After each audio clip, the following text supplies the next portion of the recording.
Our peak motivation is needed right now, not in the future. We have to get on the House and Senate radar. We must pass the End Kidney Deaths Act this year. As most of you know, this movement was founded by 4 people who gave kidneys to strangers. We were very fortunate to be healthy enough to have the opportunity to use our bodies to save one life. And now we are poised to save 100,000 Americans in the next 10 years, once the End Kidney Deaths Act passes. I think all kidney donors are highly aware that if the world was just a little bit different, we could have easily been the people who desperately needed a new kidney in order to be able to flourish. And we know that the solution to the kidney crisis is to dramatically increase the number of living kidney transplants. As we know, living kidneys are the gold standard of treatment for people with kidney failure. This legislative work to pass the End Kidney Deaths Act is a 1-year push that we will complete in 2024.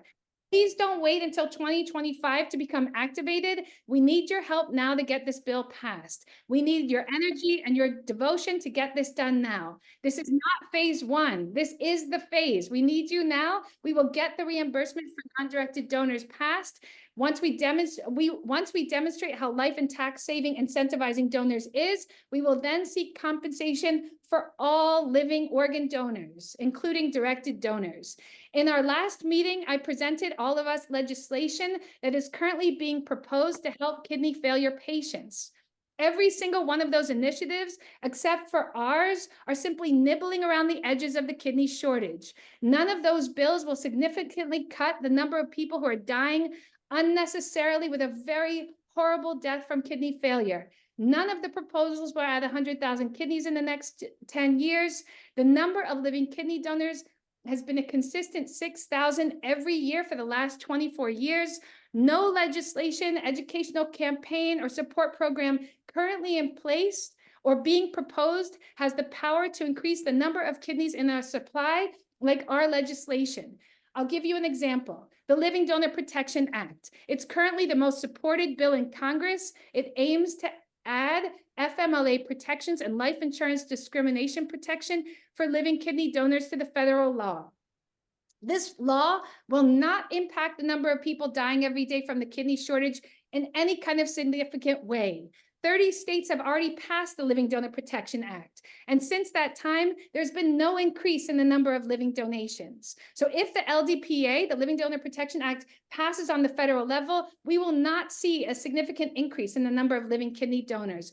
Only our bill, the End Kidney Deaths Act, of all the proposed legislation, is game-changing legislation. So what is our strategy? We are playing not the slow and long game, we are playing the fast game. We are conducting this campaign like our house is on fire because our house is on fire. The kidney shortage is killing Americans every single day. 14 die directly from the wait list, and 11 are removed from the wait list because they become too sick to be transplanted every single day. So we need your devotion, we need your urgency, and we need your energy. Thousands of people right now are healthy enough to be transplanted, but will not survive with our current kidney shortage. We want to pass this legislation so that we can have thousands more people getting living kidneys.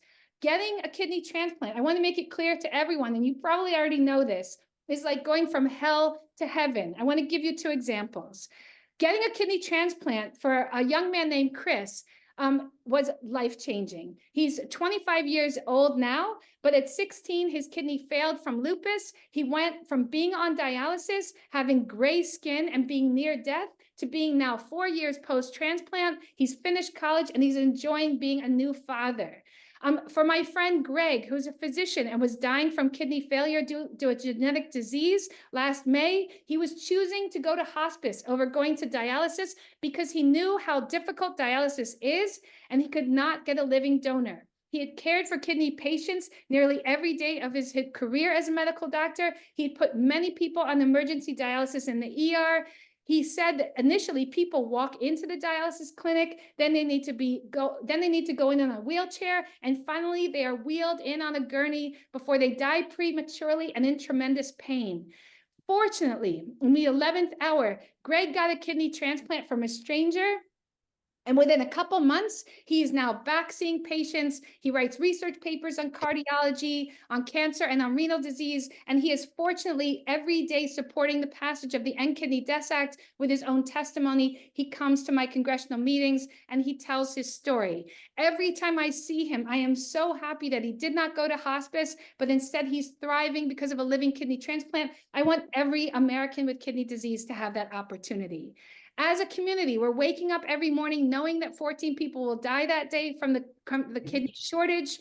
The people who are dying from the kidney shortage directly from the wait list joined the wait list healthy enough to get a kidney, but the wait was so long that the shortage the shortage is so severe that the waiting killed them. The kidney shortage killed them. And we have the power to change the wait list of death into a wait list for life-giving kidneys. So think about it. We can use our energy in 2024 to encourage to any way we choose, but I think that we should use our energy to save lives. We're already spending millions of tax dollars paying scientists to develop pig kidney transplants. Or I just heard about one that they're trying to develop that would need to be carried around in a suitcase, a computerized kidney.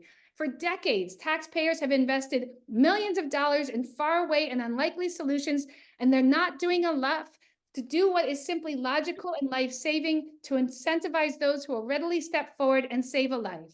A couple months ago, I wrote to the person who wrote the NOTA legislation, Jerry Mand. He was Representative Al Gore's assistant at the time. He said that in 1984, the scientists were assuring Congress that a substitute for a human kidney was right around the corner. Well, it's 40 years later, and we're still decades away from what will surely be an inferior solution to a living kidney transplant from a human. There's no way that a machine kidney or a pig kidney can provide the life and vitality that a living kidney transplant provides. The gift of a living kidney is a treasure. Unlike deceased donor kidneys, living kidneys start working and producing urine on the operating table. They last twice as long as deceased donor kidneys. I also want to mention that when NOTA was created by Al Gore's team, Al Gore said, if we have a shortage of kidneys, we need to incentivize donation. And that is exactly what this act is doing 40 years later.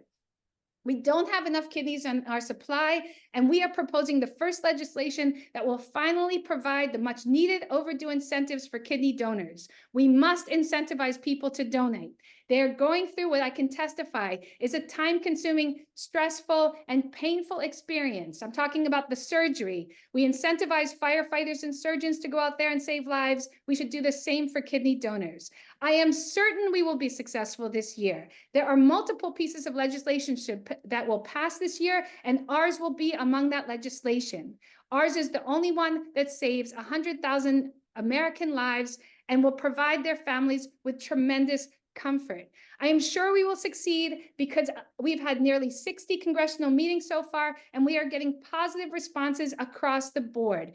Please help us get to the finish line in 2024. The End Kidney Death Act will come too late for all the Americans who will die today and for the rest of the year from the kidney shortage. But for those who might die in the coming years, they will instead be transformed by a life-extending kidney transplant. Their vitality will return. They will be able to live high-quality years with a kidney that was donated by an incentivized stranger.